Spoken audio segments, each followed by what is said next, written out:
தூக்கி நின்னா பாரு வந்து சண்டை போட்ட எவனும் இல்ல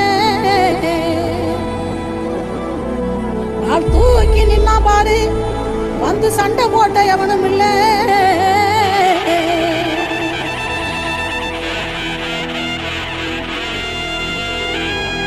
கண்டா வர சொல்லுங்க கண்ணனை கையோட கூட்டி வாருங்க அவனை கண்ணா வர சொல்லுங்க